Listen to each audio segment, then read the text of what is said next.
एक कलम होती है कलमकार की लाठी, छू कर निकला हूं मैं अपनी गांव की माटी। वाह। भोला सा हूं मैं, छोटी सी है मेरी कद और काठी, पर आ गया हूं आप सबको हंसाने, जौनपुर से मैं हास्य कवि सूरज त्रिपाठी। वाह वाह। हम तो मुंबई महानगर में रहते हैं। मुंबई महानगर में सबसे आसान काम क्या है? दूसरों को टेंशन देना। टेंशन दे देंगे जैसे आपको हमने बुलाया या हमने आपको बुलाया और उसको बुला के वहाँ से गायब हो जाओ, उसका फ़ोन ही मत उठाओ, क्योंकि निगाहें कहीं और, इशारे कहीं और करती है। वो लड़की हमसे प्यार करने का भरम करती है, हाय हाय हाय। और जिसके मोबाइल पे करवाते थे रिचार्ज हम कल तक, आजकल वो बातें किसी और से करती है।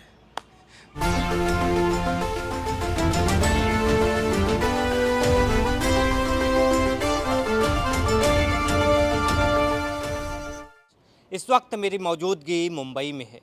हम आपको हर वो कहानी बताते हैं जिसमें लोग संघर्ष करते हैं, जीवन में कुछ कर गुजरते हैं और कुछ कर गुजरने की चाहत रखते हैं। एक ऐसे लड़के की कहानी आज मैं आपको दिखाऊंगा जो छोटे से गांव से आता है, जौनपुर की छोटे से गांव से, और मुंबई जैसे बड़े शहरों में धमाल मचाता है।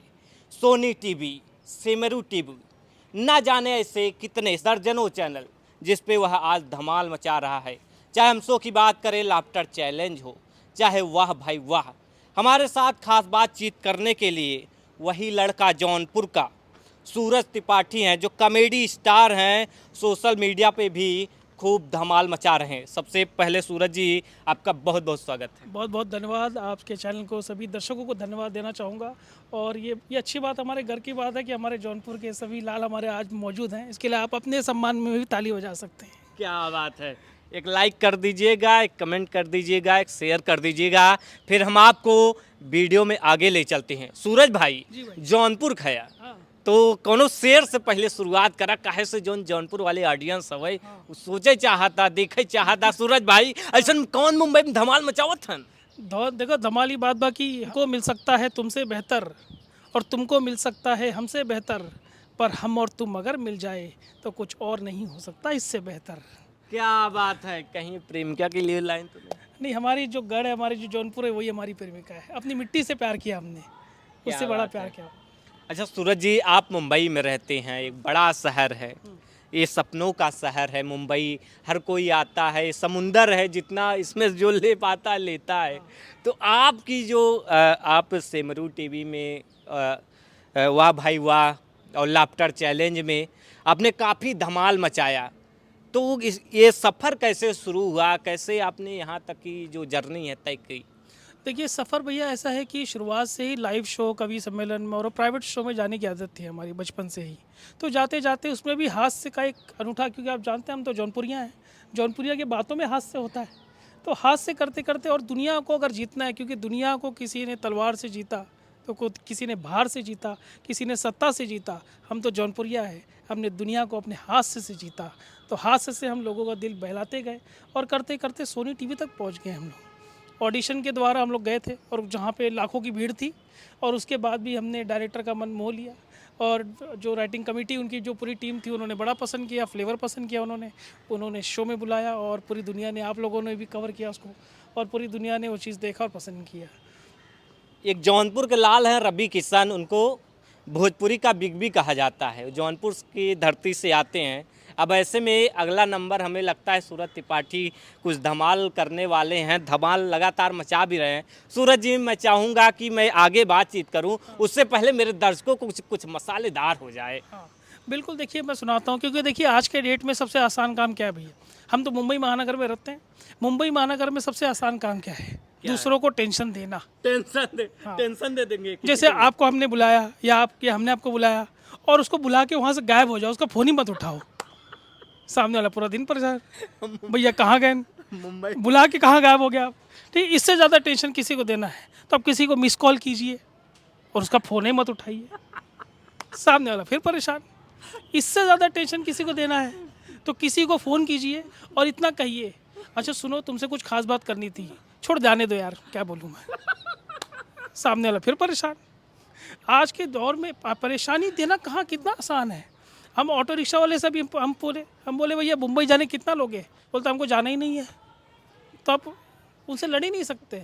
आज के दौर में देखिए टेंशन इतनी दुनिया में फैली हुई है। अब हम बगल में स्कूल है हमारे, स्कूल के बच्चों को इतनी टेंशन। अब एक स्कूल के बच्चे ने हमसे कहा कि हमारी मास्टरनी जो है वो बड़ी क्यूट है। उसको पता ही नहीं था वो मास्टरनी हमारी गर्लफ्रेंड है। तो देखिए इस दौर में, इस संसार में जहाँ पे इतना टेंशन बिखरा हुआ है, हम सब कोशिश करते हैं कि हास्य के माध्यम से आप सबको हंसाने की कोशिश करते हैं, क्योंकि हंसने और हंसाने वाले कभी नर्क में नहीं जाते हैं। क्या बात है सूर्य भाई। अच्छा, मैं ये पूछना चाहता हूँ, जब आप लाफ्टर चैलेंज को शो को एक्सेप्ट किए थे, जब आप उसमें गए, तो ऐसी क्या चीज़ें थी जो आप उनको सुनाए थे और जस्ट खुश हो गए थे? क्या था उसमें थोड़ा मसालेदार? देखिए मसालेदार ये थे कि हमारी जो शेरो शायरी जो है उनको पसंद आई। फिर हमारी जो लतीफ़ेबाजी है, जैसे डायरेक्टर साहब बैठे थे कुछ खा रहे थे, तो अब हम लोग जौनपुरी हैं, हमारे मुंह से निकल गया। वैसे भी हमारे देश में खाने वाले लोग बहुत हैं, तो वो उछल पड़े सुन के। तो स्पॉन्टेनियस जो कॉमेडी होती है लोग वो पसंद करते हैं। बाकी शेर व शायरी हम लोग खूब करते हैं, क्योंकि देखिए एक बार हमारे हिंदुस्तान में एक कवि आया हमारे हिंदुस्तान में, और कविता खींची उसने लंबी तान में, अरे बाप रे। और पीछे से आई आवाज़ उसके कान में, कहीं वीज़ा ना ख़त्म हो जाए, ये भी रखना ध्यान में। क्योंकि सांप को निकालने में हम बीन हो गए, किसी फिल्म के दुखी सीन हो गए, और जिसको देखकर करते थे हम खुद को सैनिटाइज, आज उसी के साथ हम क्वारंटीन हो गए। तो हम तो उस दिल जले लोग हैं जो हम स्पॉन्टेनियस कॉमेडी करना चाहते हैं, क्योंकि निगाहें कहीं और, इशारे कहीं और करती है। वो लड़की हमसे प्यार करने का भरम करती है, हाय हाय हाय। और जिसके मोबाइल पे करवाते थे रिचार्ज हम कल तक, आजकल वो बातें किसी और से करती है। कि कल तक वो कहती थी हमें, कल तक वो कहती थी हमें, वाह वाह, मैं चाहूँगी तुम्हें युगो युगो। युगो युगो, कल तक वो कहती थी हमें, वाह वाह, मैं चाहूँगी तुम्हें युगो युगो। वाह वाह। आज एक अमीर ज़्यादा क्या मिल गया, ओहो। तो हमसे कहने लगी युगो युगो युगो। युगो। गो गो गो। कि कल तक वो कहती थी हमें, कल तक वो कहती थी हमें, वाह वाह, मैं चाहूँगी तुम्हें युगो युगो। युगो युगो, कल तक वो कहती थी हमें, वाह वाह, मैं चाहूँगी तुम्हें युगो युगो। वाह वाह। आज एक अमीर ज़्यादा क्या मिल गया, ओहो। तो हमसे कहने लगी युगो युगो युगो। युगो।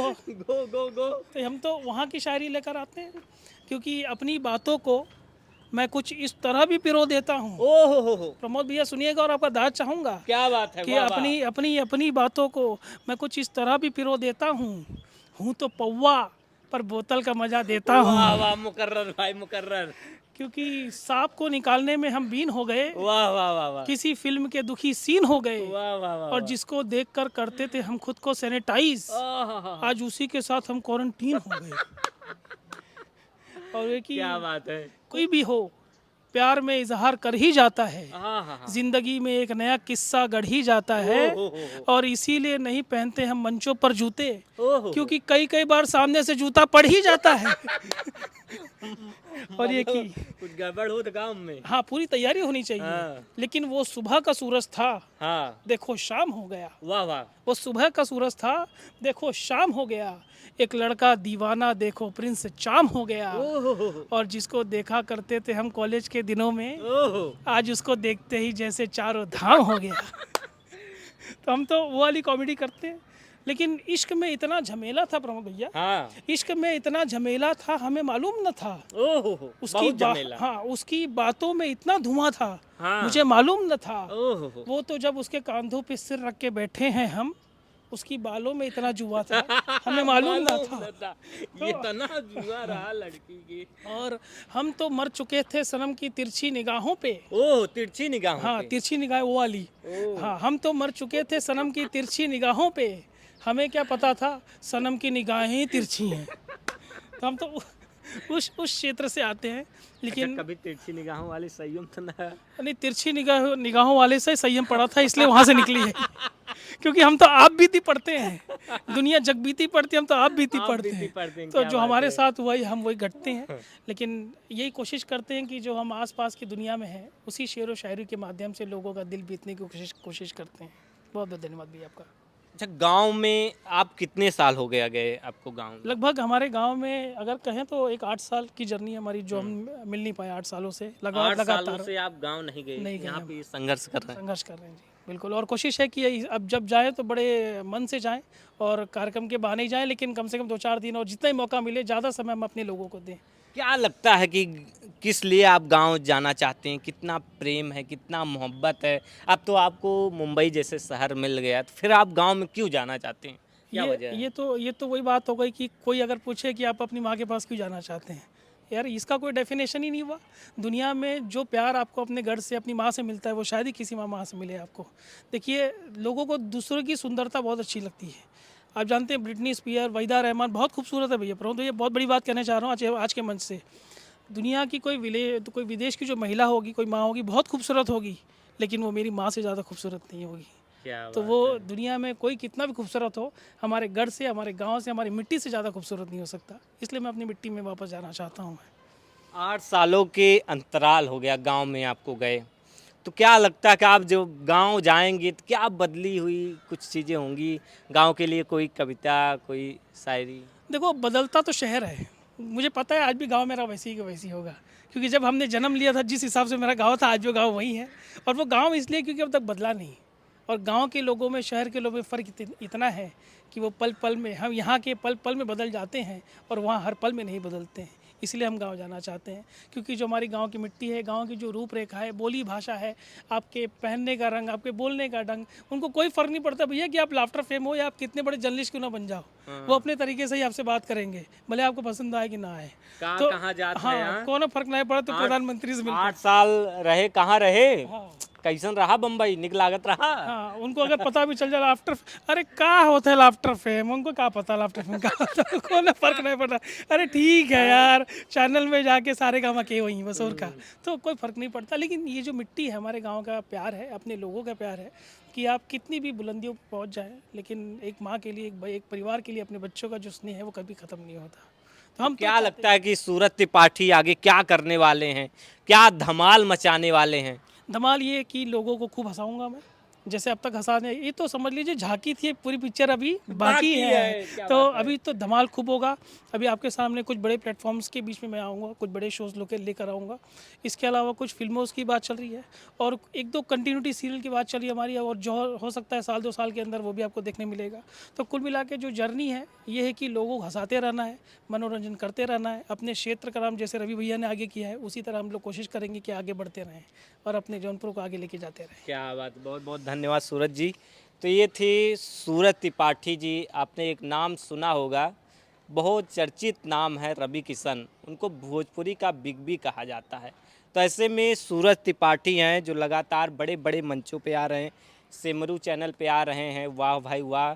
और अभी हाल ही में आया था एक सोनी टीवी पे लाफ्टर चैलेंज, उसमें भी इनका भी बड़ा अच्छा परफॉर्मेंस था। तो इस तरह से जो जौनपुर के लाल हैं वो लगातार आगे बढ़ रहे हैं। फिलहाल आपको यह इंटरव्यू कैसा लगा, आप हमें लाइक, कमेंट और शेयर करके ज़रूर बताएं। बहुत दूर से आए हैं, जौनपुर से मुंबई पैदल आए हैं।